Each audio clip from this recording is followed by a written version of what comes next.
उस समय का 10 लाख। तो जैसे लोगों ने सुना तैरने का 10 लाख, जिसने सुना वो तालाब की तरफ भाग चला।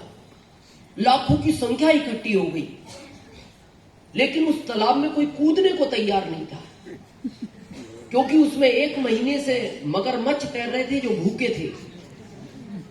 अब वो सब खाने का इंतजार कर रहे थे, कुछ आए और खा जाए। तो शर्त क्या थी? पार करोगे तो मिलेगा। अब वो मगरमच्छ पार करने दी उसको।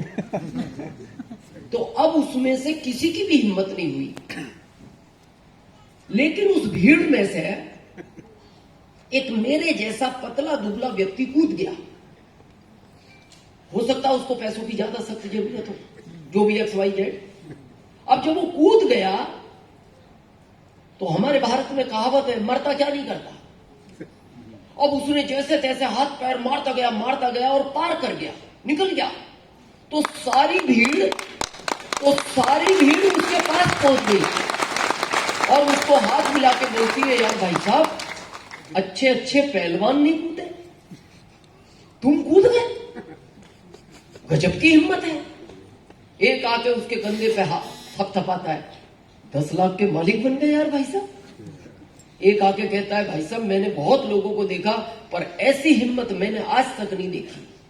तो उसने कहा, देखो हिम्मत की बात बाद में करेंगे, पहले ये बताओ तुम में से धक्का किसने दिया था? बोले, मैं तो किनारे पे खड़ा हुआ ये देख रहा था कि ये मगरमच्छ कितने बड़े बड़े हैं। अब वो भीड़ थी, किसी ने कर दिया उसको। अगर आज आपको भी यहां कोई धक्का दे के लाया है तो मैं आपसे वादा करता हूं, ये मगरमच्छों का तालाब नहीं है, या लाखों रुपए पर मंथ आता है।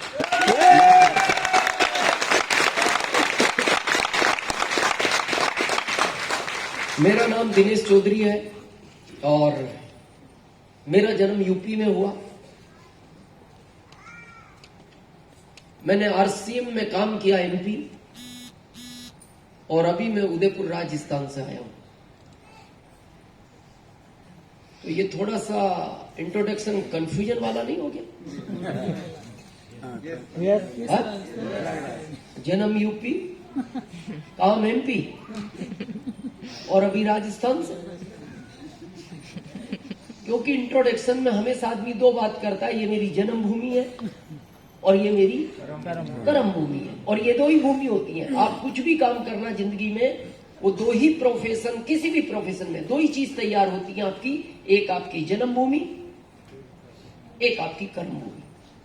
एक तीसरी और भूमि होती है, उसको सिर्फ RCM तैयार करता है, जिसका नाम है एंजॉय भूमि। तो सिर्फ RCM तैयार करता है। और मैं अभी 1 साल पहले उदयपुर शिफ्ट हो गया। वहां मेरा कोई काम नहीं है, वहां सिर्फ मैं एंजॉय करने के लिए रहता हूं, जहां से मैं अभी आया।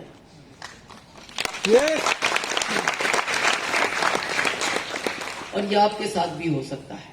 आज बहुत लोग पहली बार आए हैं, तो थोड़ा सा मैं शॉर्ट में परिचय करते हैं, ताकि आप मेरी हर बात से अपने आप को रिलेट करें।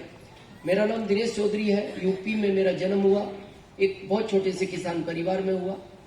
मेरे फादर को राजनीति का बहुत शौक था। वो उस समय गांव के मुखिया हुआ करते थे। यू नो मुखिया? मुखिया मतलब अपने एरिया का मुख्यमंत्री। समझ? अपने एरिया का मुख्यमंत्री मतलब वो किसी को रिक्वेस्ट नहीं करता, आदेश करता है। थोड़ा सा ईगो होता है उसको अपने पद का। मेरे फादर को भी था।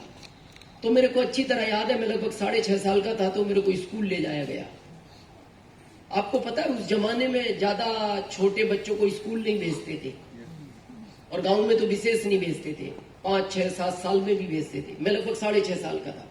आजकल तो थोड़ा सा पैटर्न चेंज हो गया, 5 साल, 4 साल, 3 साल।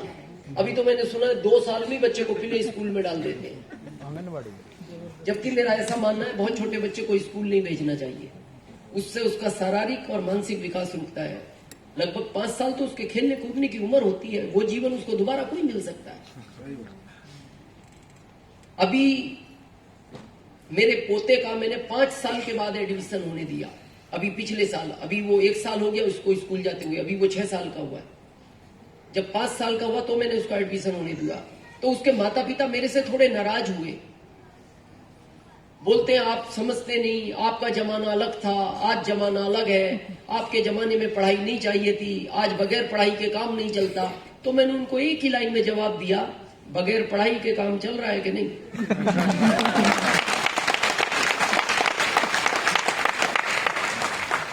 मैंने कहा ये कितना भी बड़ा ऑफिसर बन जाए, ये मेरी बराबर पैसा नहीं कमा सकता, कितना भी बड़ा बन जाए।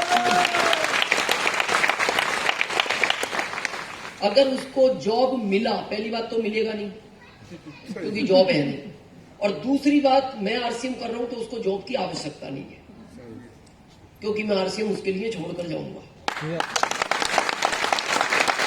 लेकिन कभी शौक के लिए किया भी तो कितने का कब मिलेगा जॉब उसको? आज के 20 साल बाद कम से कम, और 20 साल बाद मिला तो कितने रुपए का मिल सकता है? 20,000, 25,000, 50,000, लाख का मान लो।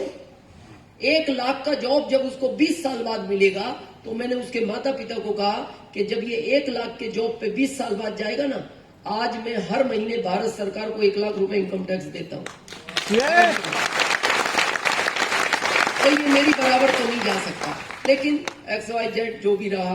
उसके बाद मैं स्कूल गया तो मेरे फादर ने हेडमास्टर साहब को बोला, उस समय स्कूल में प्रिंसिपल नहीं हुआ करते थे, हेडमास्टर हुआ करते थे, और उस समय एडमिशन नहीं हुआ करते थे, बच्चे को भर्ती कराया जाता था।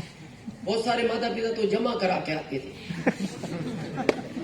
तो मेरे पिताजी ने भी मेरे को 6.5 साल की उम्र में जमा करवाया स्कूल, और हेडमास्टर साहब को बोले ये मेरा बच्चा है, इसको ठीक से पढ़ाना, और ये पढ़ने में अच्छा रहे तो इसको हर साल क्लास चेंज करवा देना, और तुम्हें लगे ये किसी क्लास में कमजोर है तो उसको उसी क्लास में 1 साल और रोकना, फिर इसको चेंज कराना। और अगली लाइन उन्होंने बोली, मैं इस गांव का मुखिया हूं। क्या मैसेज था उनका कि ये स्कूल में कोई पढ़े ना पढ़े, इस बच्चे का आपको ध्यान रखना। इसलिए उन्होंने इंट्रोडक्शन दिया कि मैं मुखिया हूं। तो उन हेड मास्टर साहब ने मेरे को 10वीं तक 18 साल पढ़ाया। हो सकता है मेरे फादर की बात उनको अच्छी लगी हो, और 18 साल के बाद उन्होंने गांव में खबर भिजवाई कि मुखिया जी को भेजना, यानी मेरे फादर को। और हेड मास्टर साहब ने मेरे फादर को बुलाकर कहा, या तो आप इस बच्चे को इस स्कूल से ले जाओ या फिर ये स्कूल हम यहां से ले जाएं। तो ये बात मेरे फादर को अच्छी नहीं लगी, ये उनकी इनडायरेक्ट इंसल्ट थी। उन्होंने कहा आपको स्कूल ले जाने की जरूरत नहीं है, इस नालायक को मैं ले जा रहा हूं। और वहां मेरा पढ़ाई का कैरियर खत्म हो गया। फिर मैं अपनी मार्कशीट लेकर यूपी गवर्नमेंट के पीछे घूमा 6 साल, बहुत ऑफिसों में गया जॉब के लिए। जिसको भी दिखाता था वो कहता था भाई टाइम खराब मत करो। 6 साल बाद एक अच्छे ऑफिसर मेरे को मिले, थोड़े नर्म थे, तो मेरे को देख के लगा, मैंने कहा ये व्यक्ति मेरी कुछ हेल्प करेगा। तो उन्होंने मेरे से पूछा, दिनेश इस मार्कशीट को कितने साल से लेके घूम रहे हो? मैंने कहा सर 6 साल हो गए, मैं बहुत थक चुका हूँ, मेरी माँ बहुत परेशान है, मेरे को लगता है आप मेरे को जॉब दोगे। तो उन्होंने मेरी मार्कशीट देख के कहा, दिनेश इस मार्कशीट को तू ऐसी जगह रख जो आज के बाद तेरे को भी दिखाई ना दे, क्योंकि ये किसी काम की नहीं है। तो मैंने मेरी माँ से कहा, माँ जॉब तो नहीं मिल सकता। माँ ने कहा फिर क्या करोगे? तो जैसे आप अपना राज्य छोड़ के दूसरे राज्य में चले जाते हो, तो मैं 95 में MP चला गया, और MP जाने के बाद मेरे को MP गवर्नमेंट ने 2075 रुपए में कृषि उपज मंडी में जॉब दिया। और मैं MP गवर्नमेंट को इसलिए थैंक्स बोलता हूँ हमेशा कि वो 10वीं फेल वालों का ध्यान रखती है। उस 2075 रुपए के जॉब को मैं कर ही रहा था कि एक दिन जब मैं अपने ऑफिस में इंटर होता हूं तो मेरे बॉस को कोई RCM का प्लान दिखा रहा था। बहुत ध्यान से सुनना इस चीज को। जैसे ही मैं इंटर हुआ, मेरे बॉस को कोई RCM का प्लान दिखा रहा था। तो आपको पता है बॉस के सामने आप ज्यादा बोल नहीं सकते, बात नहीं कर सकते। तो बॉस ने मेरी तरफ एक बार निगाह उठा के देखा और फिर वो प्लान देखने लगे। उन्होंने मेरे से ये भी नहीं कहा तू बैठ जा, तू भी देख ले, तू भी समझ ले, कुछ नहीं बोले। वो प्लान देखते रहे। 30-35 मिनट के बाद वो प्लान दिखाने वाला व्यक्ति चला गया। लेकिन मेरे को उस व्यक्ति की बात अच्छी लगी 35 मिनट में। मेरे को नहीं पता वो मेरे बॉस को कितनी देर से बात कर रहा था। तो मैंने मेरे बॉस को पूछा, सर ये किस तरह का काम है? तो मेरे बॉस का जवाब सुनना। उनका पहला जवाब था, ये उन लोगों का काम है जिनमें अकल नहीं होती। ये उन लोगों का काम है जिनमें अकल नहीं होती। दूसरा उनका जवाब था, ये उन लोगों का काम है जो पढ़े लिखे नहीं होते। तीसरा उनका जवाब था, ये उन लोगों का काम है जिनके पास कोई काम नहीं है, ऐसे लोग इस काम को करते हैं। चौथा उनका जवाब था, ये उन लोगों का काम है जिनकी घर में कोई वैल्यू नहीं है। पांचवा उनका जवाब था, ये उन लोगों का काम है जिनको रिश्तेदारी में कोई बुलाता नहीं। और छठा और आखिरी जवाब उनका ये था, ये काम तू कर सकता है।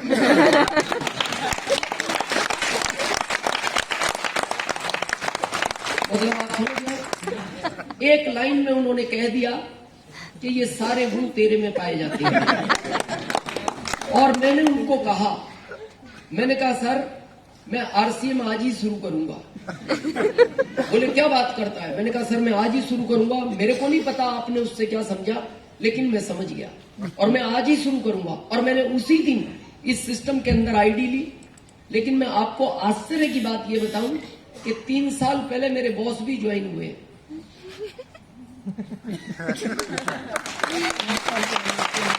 और वो अभी रॉयल्टी अचीवर है, अगले साल रिटायर्ड हो रहे हैं। तो जब वो ज्वाइन हुए तो मैंने ज्वाइन होते टाइम उनको कहा, सर याद करो ना इस काम को कौन लोग करते हैं।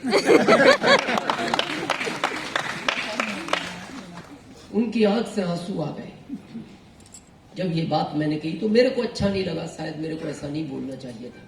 वो रो पड़े। तो मैंने सॉरी भी बोला। मैंने कहा सर, क्योंकि मेरे जॉब में तो बॉस ही रहे हैं वो। मैंने कहा सॉरी सर, मेरे को ऐसा नहीं कहना चाहिए था। इसमें एक बहुत बड़ा मैसेज है, बड़े ध्यान से सुनना। जो लोग आज भी इसको बहुत सीरियसली नहीं ले रहे, जो आज भी इसको धीरे कर रहे हैं, इसमें सबसे बड़ा मैसेज ये है, आज नहीं तो कल, कल नहीं तो परसों, परसों नहीं तो बरसों, बरसों बाद नहीं तो 5 साल बाद, 5 साल बाद नहीं तो 10 साल बाद, लेकिन आना तो पड़ेगा। आना तो 17 साल बाद आना पड़ा है उनको। मेरे को ये 21वां साल चल रहा है आरसीएम में। कब आए वो? मेरे 17 साल बाद। तो मैंने उनको पूछा, सर आप रो क्यों पड़े? बोले मैं तेरी बात सुनकर नहीं रोया दिनेश कि तूने मेरे को ऐसा क्यों बोल दिया। मैं इसलिए रोया हूं कि आज तो तूने ये शब्द बोला है। बड़े होके मेरे बच्चे मेरे से प्रश्न पूछेंगे कि पापा जॉब के अंदर आप दिनेश चौधरी के अपलाइन थे, जॉब में आप दिनेश चौधरी के अपलाइन थे, इस बिजनेस के अंदर दिनेश चौधरी आपका अपलाइन कैसे बन गया?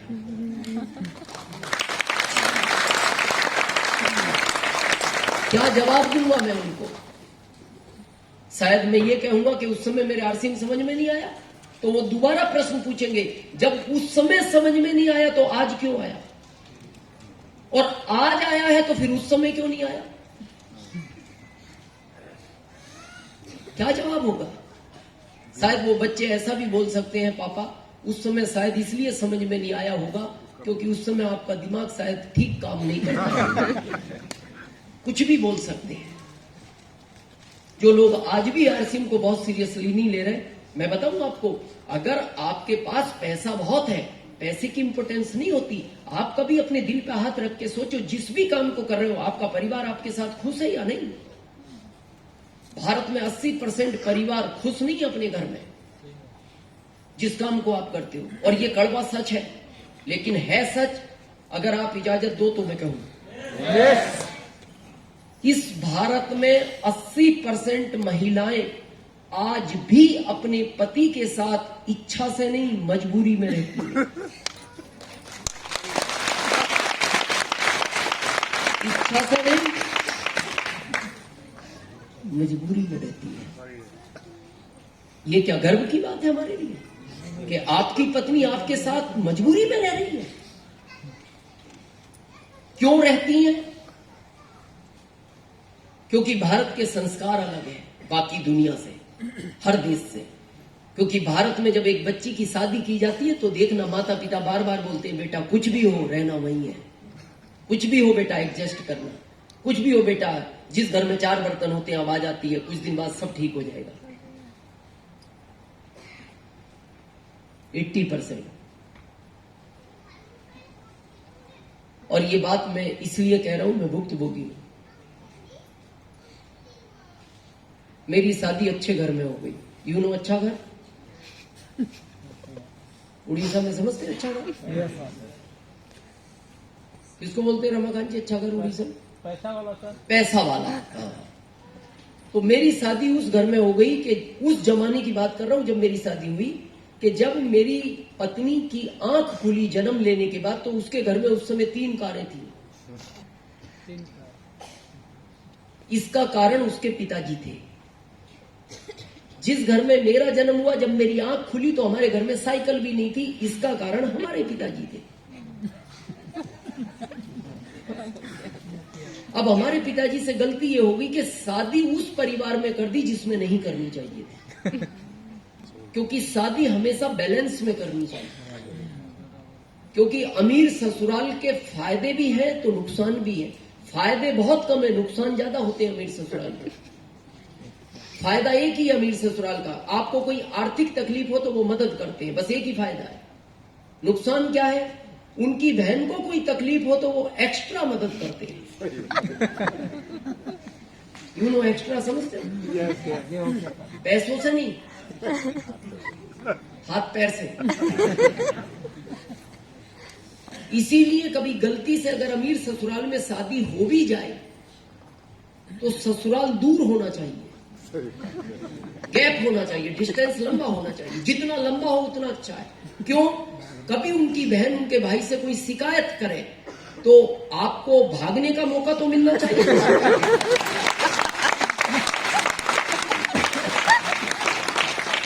इसीलिए मैंने भविष्य देखते हुए राज्य बदल लिया। ससुराल मेरी यूपी और मैं शिफ्ट हो गया एमपी, 1500 किलोमीटर दूर। जब मैं उस जॉब को कर रहा था तो मेरी पत्नी मेरे को महीने में 20-22 बार एक फिक्स कोटेशन बोलती थी, अपने आप को सौभाग्यशाली समझो मैं आपके साथ रहती।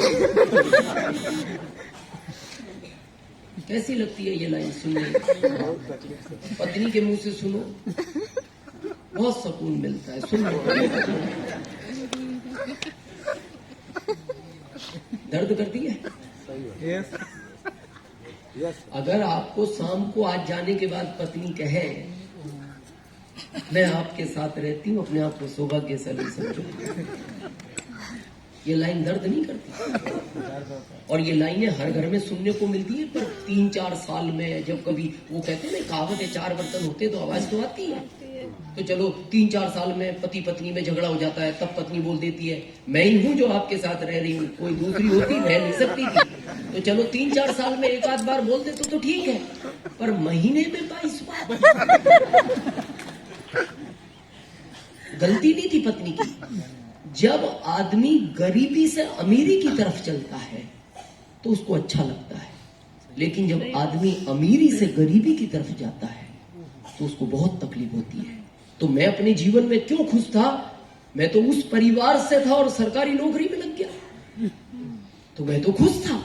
लेकिन पत्नी को तकलीफ थी क्योंकि वो 6x10 के रूम में मेरे साथ एडजस्ट करती थी, और वो भी ऊपर लोहे का टीन सेट डला हुआ, उसी में खाना बनाना, उसी में सोना। उसको बड़ा, वो यही बोलती थी क्या जीवन है आपका? तो मैं उसको यही बोलता था कुछ अच्छा करेंगे, कब करोगे? जिस दिन मेरे को आरसीएम मिला, मैं इसलिए आपको कहना चाहता हूं, आप लोग सीरियस नहीं है, मैंने आरसीएम को पहले दिन से भूत की तरह किया। यू नो भूत,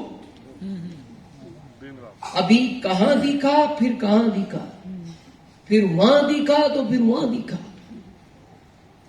मैं एक दिन में 6-6 मीटिंगें करता था आरसीएम की, और एक ही प्रोडक्ट था आरसीएम के पास। एक प्रोडक्ट से मैंने 7वें महीने आरसीएम से रॉयल्टी ले लिया था। 7वें महीने आरसीएम से। फिर कंपनी ने 3 प्रोडक्ट और लॉन्च किए FMCG। तो ठीक रॉयल्टी के 8 महीने बाद यानी 15वें महीने मैंने टेक्निकल निकाल लिया 4 प्रोडक्ट से। फिर कंपनी के और 17 प्रोडक्ट आए, 20 प्रोडक्ट हो गए। 20 प्रोडक्ट से मैंने ठीक 5 साल बाद 26 जुलाई 2002 को मैंने RCM शुरू किया और 5 साल बाद अगस्त 2007 में मैंने इस कंपनी की सबसे बड़ी पिन हुआ करती थी उस टाइम, अभी तो नई बन गई, सफायर, स्टार सफायर, उस समय सबसे बड़ी पिन हुआ करती थी स्टार रूबी। मैंने ठीक 5 साल बाद RCM से स्टार रूबी का पिन लिया। कितने प्रोडक्ट थे? 20। पहले महीने का मेरा इनकम था 416। 7वें महीने रॉयल्टी का मेरा चेक आया 19,197। 15वें महीने का TDS काट के टेक्निकल का मेरा चेक आया 1,52,000 का। और 5वें साल 2007 की बात कर रहा हूं, मेरा स्टार रूबी का चेक आया TDS काट के 7,80,000 का। क्यों था मेरा इतना ज्यादा स्पीड? क्योंकि मैं पत्नी की वो लाइन जिंदगी भर सुनना नहीं चाहता था, जिंदगी भर सुनना नहीं चाहता, इसलिए मैंने स्पीड बढ़ाई। और स्पीड जब बढ़ गई तो आज वो पत्नी की लाइन चेंज हो गई। जबकि पत्नी वही है, पत्नी तो वही है, लाइन चेंज हुई है। क्या थी 20 साल पहले लाइन? अपने आप को सौभाग्यशाली समझो, मैं आपके साथ रहती हूं। आज पता है वो मेरे को क्या बोलती है? मैं मर भी गई तो भूत बन के साथ रहूंगा।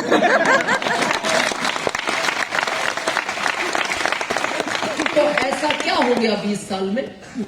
कुछ नहीं हुआ। 20 साल पहले जॉब मेरे साथ था, आज RCM मेरे साथ है।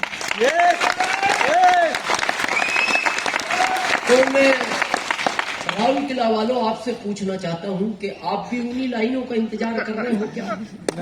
कि पत्नी सुनाए तो हम भी अपनी स्पीड बढ़ाएं? और सुनाएगी, आज नहीं 5 साल बाद सुनाएगी, 10 साल बाद सुनाएगी, और 10 साल बाद कहेगी आपके पड़ोस में ये 1 करोड़ की कार 5 करोड़ के घर में रहता है, आपको कुछ समझ में आ रहा है कि नहीं? मैं इतने दिन से नहीं बोली, इसका मतलब आप क्या सोचते हो मैं कभी बोलूंगी नहीं? वो आज नहीं बोलेगी, 10 साल बाद बोलेगी। मत करो उन लाइनों का इंतजार, वो बहुत दर्द करती हैं लाइनें, मैं सहन कर चुका हूं उन लाइनों को।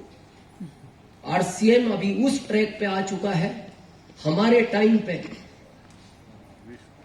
वन खड़े थे, वन, पेड़ों को काटना भी हम ही था, सड़क भी हम ही बनानी थी, चलना भी हम ही था। आज RCM ने आपके लिए पूरे भारत में एक्सप्रेस हाईवे तैयार कर रखा है, केवल आपको 3 साल दौड़ना है, केवल दौड़ना ही है और आप इस जगह पहुंच सकते हैं। करना चाहिए?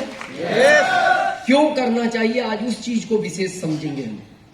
हम सब पैसे के लिए काम करते हैं, ये फैक्ट है। अगर हम RCM नहीं करते तो भी जो हम कर रहे थे, किस चीज के लिए कर रहे थे? पैसे के लिए कर रहे थे। मेरे को दुख इस बात का होता है, आज भी लोग RCM के प्रति सीरियस नहीं है। वो पता है क्या बोलते हैं? अरे सर RCM नहीं करेंगे तो पैसा कमाने के लिए जॉब भी तो है, पैसा कमाने के लिए बिजनेस भी तो है। आप जो तीसरा RCM बता रहे हो, क्या जरूरी है इसको ही करके पैसा आएगा? इनसे भी तो आता है पैसा, इनसे आता था, अब आएगा नहीं, आता था। जब हम 40 करोड़ थे, जॉब ज्यादा थे और हम लोग कम थे भारत वाले। अपने पिताजी से जाके पूछना कि जब हम 40 करोड़ थे तो सरकार ढूंढती थी कि जॉब पे चलो, सेना में भर्ती हो जाओ, तो माता पिता अपने बच्चों को छुपा लेते थे सरकार से।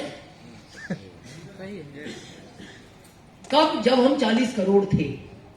तो 40 करोड़ जब थे तो सरकार ढूंढती थी जॉब के लिए और हम छिप जाते थे। और आज स्थिति यह है, हम 140 करोड़ हैं, अब हम जॉब ढूंढ रहे हैं, अब सरकार छिप रही है, सरकार छिप रही है।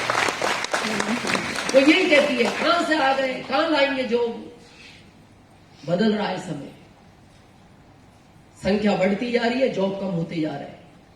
डिजिटल होगी दुनिया। आप देखो, पहले ट्रेन को इतने लोग काम करने वाले होते थे, आज सेंसर से कर दी। अभी दिल्ली में metro driverless, driver, TT, guard, सब कुछ बंद कर दिया। कार्ड लो, अंदर जाओ, फाटक खुलेगी, जिस पे उतरोगे कार्ड लगाओ, पैसा कटेगा, बाहर निकल जाओ। उसमें ना ड्राइवर है, ना टीटी है, ना गार्ड है, खत्म।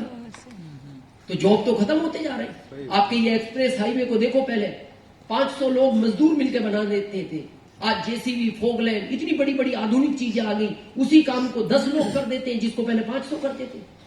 तो हम बढ़ते जा रहे हैं और जॉब कम होते जा रहे हैं।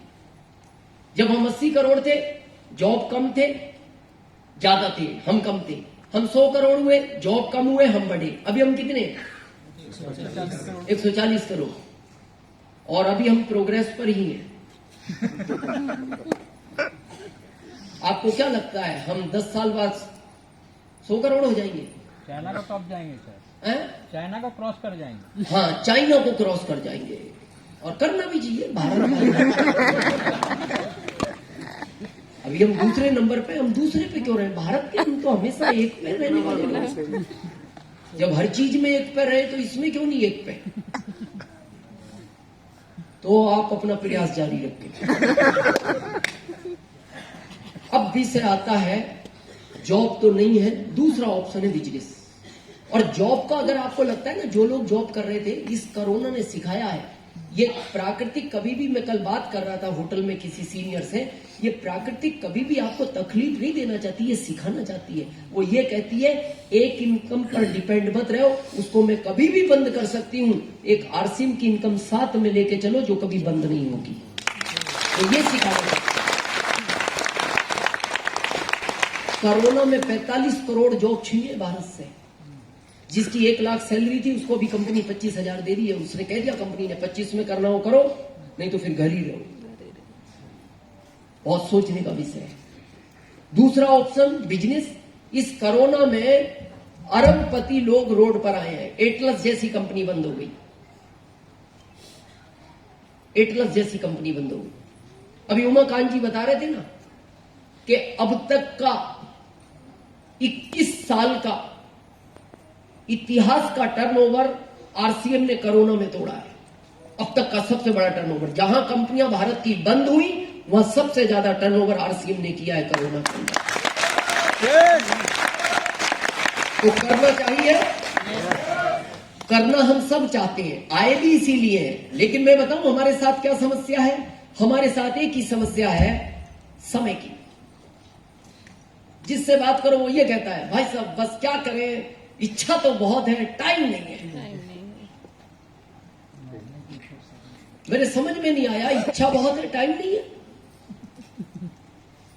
भारत में ऐसे भी लोग हैं जो यहां तक बोलते हैं, जब आप किसी को प्लान दिखाते हो, सबको पता है मेरे को पानी पीने का टाइम नहीं मिलता, इतना बिजी रहता हूं।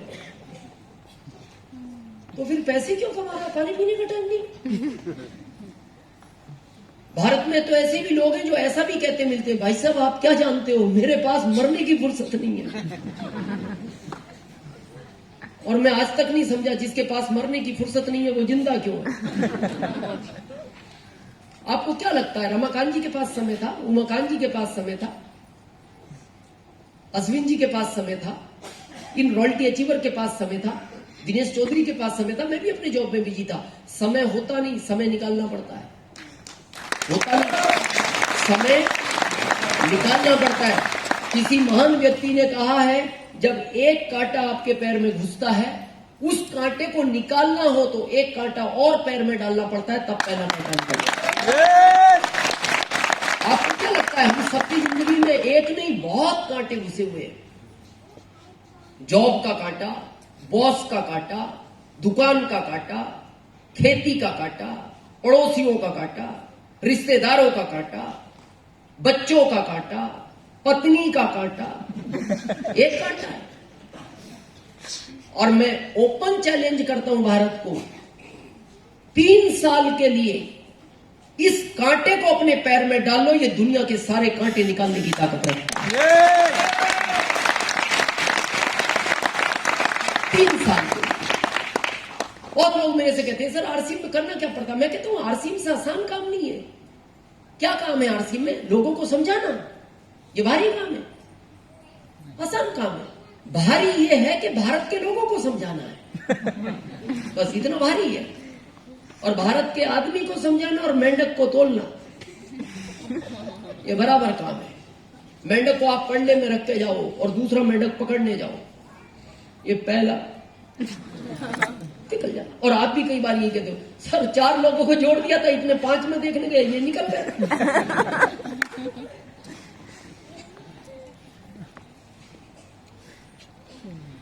ये ऐसा ही चलेगा और ऐसा ही चलना चाहिए। मेरे से बहुत लोग कई बार होटल में सीनियर लोग मेरे से डिस्कस करते हैं, सर इतना अच्छा बिजनेस है, हेल्प दे सकता है, पैसा दे सकता है, स्टेज दे सकता है, सुरक्षा दे सकता है, सम्मान दे सकता है, फिर हर आदमी इसको क्यों नहीं करता? मैंने कहा हर आदमी आज ही जुड़ जाएगा, कल क्या करोगे? कल किसको ज्वाइन कराओगे अगर आज ही जुड़ गए सब? और जिनको आज बुलाया था वो सबके सब आ जाते, बैठाते किधर? ये गॉड का प्लानिंग है, उसकी बगैर मर्जी के इस दुनिया में पत्ता नहीं हिलता। वो जो चाहता है वैसा ही होगा।